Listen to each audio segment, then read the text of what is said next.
Assalamualaikum warahmatullahi wabarakatuh. Semangat pagi mahasiswa sekalian. Perkenalkan, saya Sinta Widyastuti. Saya merupakan salah satu dosen tim pengampu mata kuliah Akuntansi Keuangan 1. Pada video kali ini, saya akan membahas secara singkat terkait dengan materi chapter 1, yaitu Financial Reporting and Accounting Standard.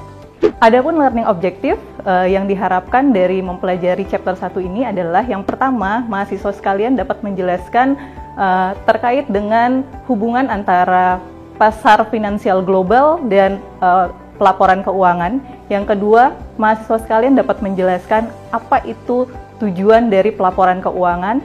Learning objektif yang ketiga atau tujuan pembelajaran yang ketiga, mahasiswa sekalian dapat mengidentifikasi lembaga-lembaga yang bertugas untuk membuat standar pelaporan keuangan. Dan learning objektif yang terakhir, yaitu mahasiswa dapat menjelaskan challenges atau tantangan dalam pelaporan keuangan. Jika kita membahas terkait dengan pasar finansial global dihubungkan dengan laporan keuangan dan accounting, mahasiswa sekalian dapat melihat dari tampilan di layar. Kita akan bahas terlebih dahulu terkait dengan karakteristik accounting atau akuntansi. Accounting sendiri merupakan suatu proses untuk mengidentifikasi, mengukur dan mengkomunikasikan laporan-laporan atau informasi-informasi keuangan kepada para pengguna laporan keuangan yang memang menggunakan informasi laporan keuangan ini untuk tujuan perusahaannya. Dari kegiatan akuntansi akan menghasilkan financial reporting. Financial reporting ini akan digunakan oleh pengguna laporan keuangan supaya mereka dapat melihat perusahaan mana yang memberikan hasil atau memberikan laba yang paling banyak yang akan berdampak kepada keuntungan perusahaan. Nah, setelah user ini melihat dari laporan keuangan, mereka baru dapat memutuskan ke perusahaan mana akan mengalokasikan dana yang mereka punya. Melihat betapa pentingnya laporan keuangan, maka laporan keuangan tidak bisa disusun tanpa adanya standar. Dengan adanya standar, maka pengguna laporan keuangan dapat dengan pasti dapat memastikan bahwa informasi yang dihasilkan dari laporan keuangan tersebut dapat dibandingkan antara satu perusahaan dengan perusahaan lain, sehingga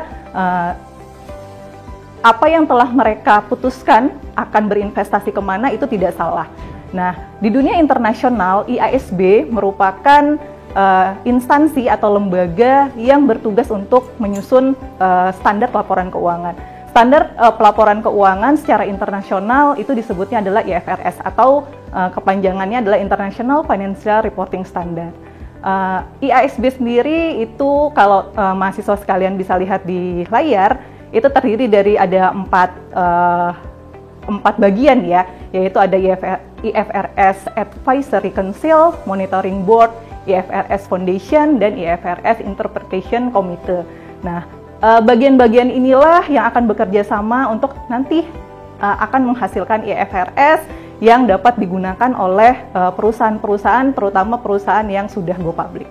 Dari layar ini, dari tampilan ini, mahasiswa sekalian bisa melihat proses untuk mempublikasikan IFRS. Jadi tidak serta-merta ada topik-topik baru terus langsung IFRS dikeluarkan, tidak seperti itu, tetapi ada step-step yang harus dilakukan. Yang pertama adalah setelah memperoleh atau mendapatkan topik-topik terbaru yang dirasa memerlukan standar yang baru, maka IASB itu akan mengumpulkan topik-topik tersebut dan akan melakukan meeting dengan bagian-bagian yang terkait dengan IASB. Setelah itu, IASB akan melakukan public hearing, yaitu mendengarkan pendapat-pendapat dari para praktisi ataupun orang-orang yang kompeten di bidangnya. Setelah mendapatkan masukan dari publik, maka IASB akan membuat exposure draft, memastikan kembali bahwa apa yang sudah disusun itu sudah sesuai dengan kondisi yang sebenarnya. Setelah memang sudah dirasa tidak ada pro dan kontra lagi, maka IFRS ini siap untuk dipublikasikan. Yang kita bicarakan tadi adalah terkait dengan dunia internasional. Bagaimana dengan Indonesia? Di Indonesia pun kita memiliki lembaga yang menyusun standar akuntansi keuangan. Nah, kita kenal standar akuntansi di keuangan adalah PSAK. Instansi yang menyusun standar akuntansi keuangan itu adalah IAI. IAI pun memiliki berbagai macam bagian-bagiannya. Nah, khusus untuk standar akuntansi keuangan disusun oleh DSAK atau Dewan Standar Akuntansi Keuangan. Seperti kalian lihat pada layar bahwa standar akuntansi keuangan kita ada berbagai macam ya mahasiswa sekalian. Yang kita kenal atau yang kita akan gunakan selama 1 semester ini itu adalah SAK. SAK adalah standar akuntansi keuangan. Standar akuntansi keuangan ini digunakan oleh perusahaan yang sudah go public. Selanjutnya ada SAK Syariah. SAK Syariah ini digunakan oleh instansi-instansi atau lembaga yang memang melakukan kegiatan sesuai dengan prinsip syariah. Yang ketiga adalah SAK Etap atau entitas tanpa akuntabilitas publik. SAK Etap ini nantinya akan digantikan oleh SAK entitas private.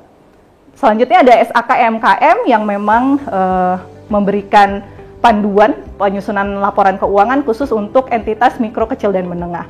Dan selanjutnya adalah Task Force CCR. Task Force CCR ini adalah bagian yang akan mengurusi terkait dengan sustainability reporting. Demikianlah paparan singkat saya terkait dengan materi chapter 1. Mahasiswa sekalian dapat membaca atau mendownload materi yang sudah ada di Leeds, yaitu buku Intermediate Accounting IFRS Edition, edisi keempat. Dan mahasiswa sekalian juga dapat memperoleh informasi-informasi dari sumber-sumber yang lainnya. Terima kasih, sampai bertemu di video selanjutnya. Wassalamualaikum warahmatullahi wabarakatuh.